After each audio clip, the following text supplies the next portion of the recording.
Are we in a debt crisis or are we headed for one? We are in my opinion, we are at the beginning of a very classic late big cycle debt crisis when the supply-demand gap, when you're producing too much debt and you have also a shortage of buyers. What's happening now as we have to sell all this debt is we then do have enough buyers. There are changes now in terms of the quantities in the world that are being held by large investors around the world that have lost money in these treasury bonds and so on. And then there are geopolitical changes which are having an effect. Some cases, some countries are worried about sanctions, and then there's this geopolitical shift. So when I look at the supply-demand issue, there's a supply-demand issue for that debt.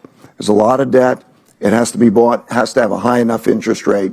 So a crisis, that's, if we continue down this path in terms of what's likely over the next, 5 and 10 years, then you reach the point that balancing act becomes very difficult. How will we know? And is it really a function of not having enough buyers for the federal debt? Is there any evidence of that so far? We're right at the brink of starting to find out that. The amount of selling of government debt collapsed, right? We didn't issue government debt. And now we're going to issue a lot of government debt. And so when we look at the buyers, there appears to be a significant shortage of the buyers for that government debt. But we're now at the brink of being able to see what that supply-demand picture looks like as we go over the next year and two. Given the challenges that we face, fiscal challenges that you describe, we need a political process that will help us get out of it.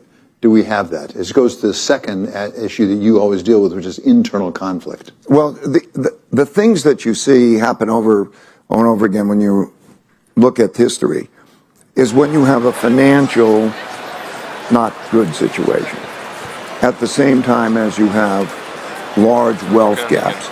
You start to see the emergence of populism, and we see extremism in both of the political parties. Okay, we see that split.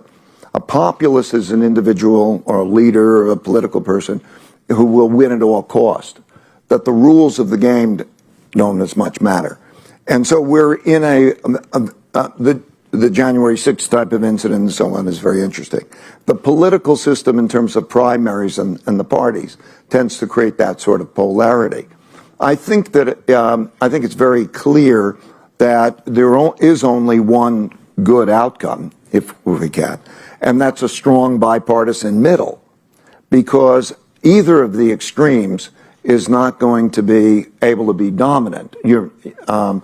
The small right, or even the small left, and as a result, we're seeing a fragmentation. Geographically, you're seeing people move to different areas, not just because of taxes, but of differences in values and so on. And so you're seeing this separation.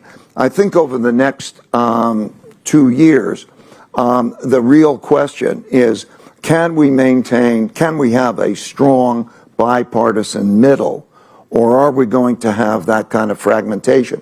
We have three things aligning that are concerning. On this short-term debt cycle, I call it, the 7-year cycle, we're about halfway through. In other words, interest rates are now at a level that they're probably going to stay at, but they're probably not going to rise much from here, and there's tightness.